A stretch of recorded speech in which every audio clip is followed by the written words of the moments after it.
G'day all, it's Colin from PCTLC and thanks for joining me.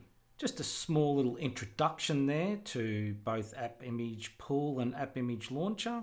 Hope you enjoyed that little introduction, and that's what we're going to be looking at today. So what I was taking you through on the introduction was the AppImageLauncher. If you land on the AppImage Hub page, and I'll leave all these links below, we have the AppImageLauncher being advertised here, big button. So we click on that and that will take us to this page here, which is the Assassin AppImageLauncher. So we click on that and then we get these 37 releases here. This is the AppImageLauncher. And what you've got here is a tar.xz file, RPM files, and some deb files, and also 32-bit AppImage, 64-bit AppImage. So there's 32-bit all the way through here. So what I found interesting was I downloaded the .tar.xz file and opened up the README page within that. And this is what I found in here, because I didn't know which one to actually download. I actually installed it on Peppermint. And I know that's based on Debian 11. So I had a look here, and we've got across here, if we have a look, it tells you Ubuntu Xenial is 1604, also used on Debian Stretch. This is the .deb file, by the way. That's the AMD64 and the i386. So that's Debian 9 Netrunner 1701. Then we've got this one here, which is Ubuntu Bionic, which is for Ubuntu 18.04, 1904, 1910 and newer, and also for Debian Buster 10 and newer, Netrunner 19.01, 19.08 and newer. This is the one here if you're running Debian 10 Buster and newer, which is Debian 11 Bullseye. So that's the one I downloaded to install on Peppermint. So if you're looking for the information as to which one to download, this is good information here. So Bionic AMD 64 is the one you're going to be downloading if you're on Debian 10 and Ubuntu 1804 and newer. You can also download the AppImage itself if you wish, you can do that. And then we've got this website here, Pratik Media, which is the AppImagePool. And if we go to releases down here, I think something's changed on this website because it was slightly different. I think it's changed since I've recorded that video like a week ago. So this website is slightly different. So what we've got here is an app image here for AppImagePool and a tar.gz file and the source code. So it's the only two that's there. I think there was more than that before. But yeah, the app image there. Now this app image is AppImage 5. I've downloaded that one, but I'm still using the release before that, and we'll check that out. I think there's some slight differences, not a huge amount. Let's have a look here, it might tell us. You can now integrate and disintegrate app images directly from the installed section. Updated libaddwaiter library, revamped preferences dialog, added new about window, made UI more responsive, converted grid and list options to toggle button, new window title bar buttons like libaddwaiter, update installed page logic, fix bugs in search bar. Now the popover doesn't overflow out of the app. Not sure about some of those things, but so let's check that out. So here we are on the Peppermint desktop, and if we check out in the menu here under all applications, I've got AppImageLauncher settings and AppImagePool. So we've got those two there. So what the AppImageLauncher does, if we check this out, I've downloaded, let's check it out, AppImagePool 5. Let's just quickly check the AppImageLauncher settings. Let's have a quick look at that. Now, when you download this, I've made a folder called Home PCTLC Downloads Apps and AppImage. Let's check that out. So it's my home page, downloads and apps and AppImage. So whenever I install something, it'll move the AppImage file itself over to here, and it will also make it executable. So instead of having to right click, go to properties, check permissions, make sure this is allow executing file as program, it'll do it for you, so you don't have to worry about all that stuff. And then you've got this one here, auto start, auto integration daemon. Okay, so that's the AppImage daemon running in the background, so it's always going to be working for you whenever you use an AppImage file or double click on it. Ask whether to move AppImage files into the applications directory, which is the location I put here. So if we have a look at this one here, AppImagePool, it's in downloads. It will remain in downloads until I decide to integrate it. So let's double click that.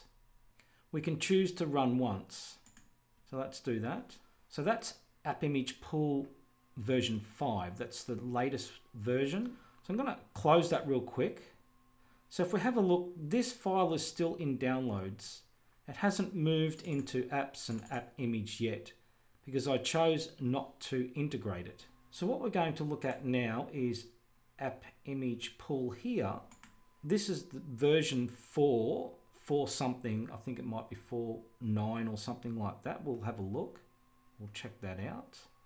So as you can see already, there was 2 different buttons here in version 5. This one you got to choose list or grid. So you can get a list like so, or you can get a grid. So now you don't have to click on that to choose. There's 2 different buttons there, which was part of the update. So then you've got a category down the side here to choose. Now there is one thing I have noticed using, let's just use one application as an example. If we go back to AppImage Hub and we go to internet, say for example, I'm just trying to remember something that I've seen that's not in AppImagePool. And one example would be this one here, LibreWolf. That's a browser based on Firefox, I think. So if we go back to AppImagePool and do a search for LibreWolf, there's no results found. What that tells me is not everything that's on the AppImage Hub is in the AppImagePool. So it must be whether the developer of that AppImage decides whether they want to put it or allow it in the pool. I'm not quite sure how that works. But yes, there's a nice little category to choose from here. So network would be, you'd have to think you'd find LibreWolf here, but there's no LibreWolf. So if there's something you haven't found, you might have to go find your way back to here and do a search here under this very well concealed and hidden search button up the top here. So if you did a search for LibreWolf, and there's LibreWolf.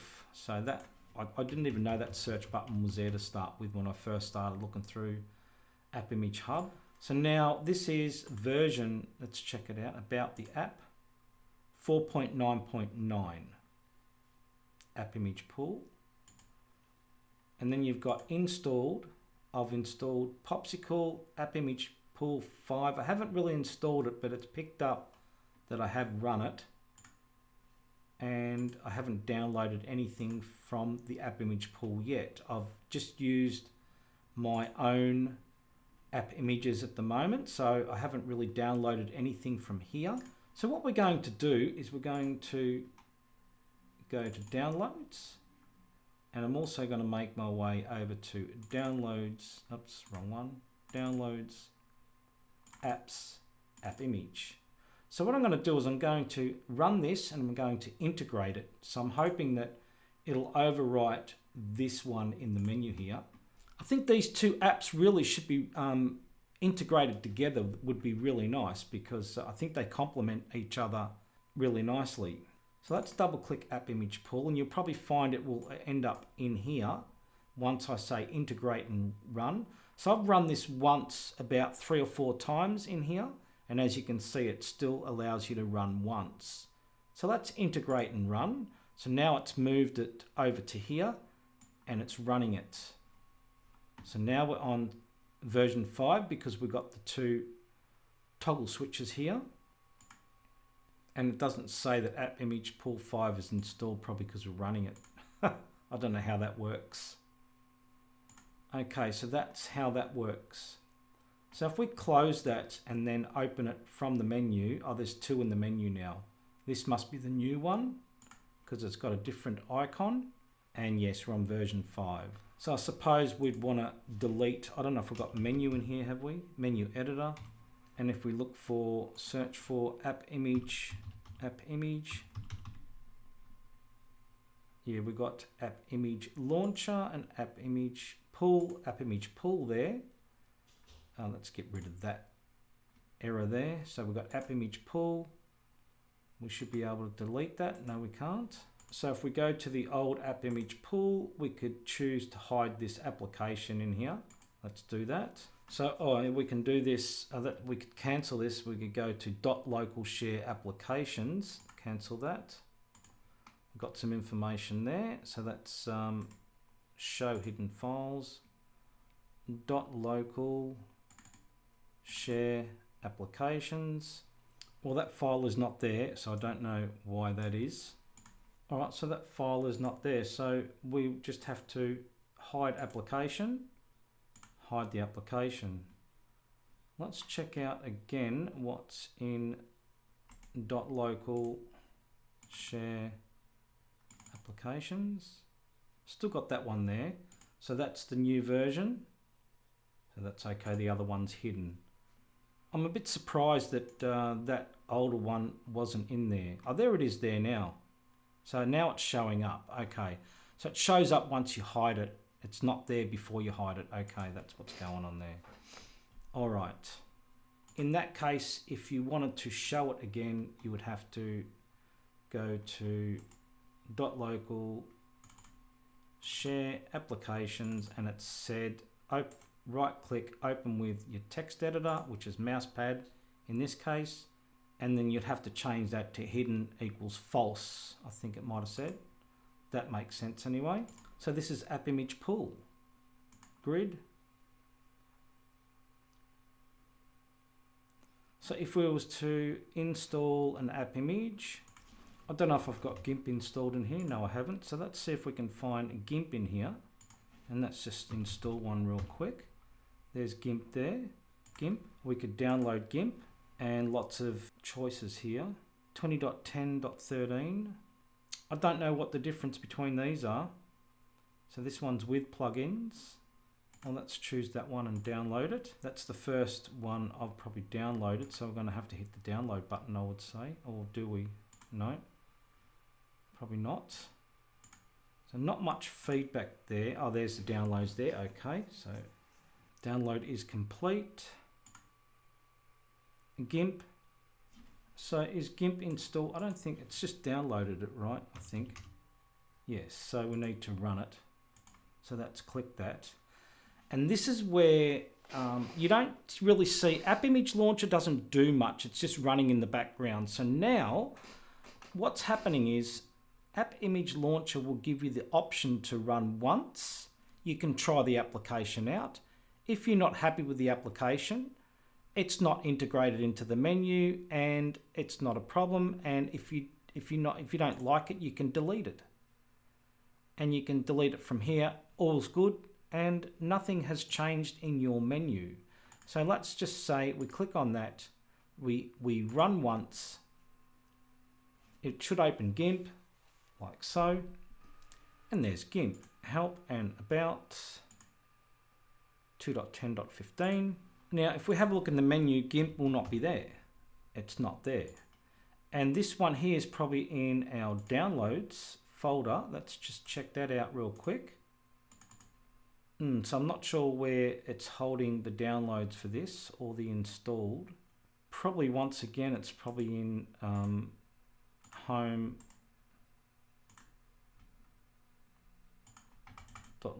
share AppImagePool. Oh, it's not in there. So it's in PC TLC applications. So that's those two that I've downloaded there. So I must have made a folder for that. Preferences. So download path I put I made a folder called applications in my home folder. It's been a little while since I've done that, so I've forgotten I've done that. So I created that applications folder, and then everything will be downloaded into there.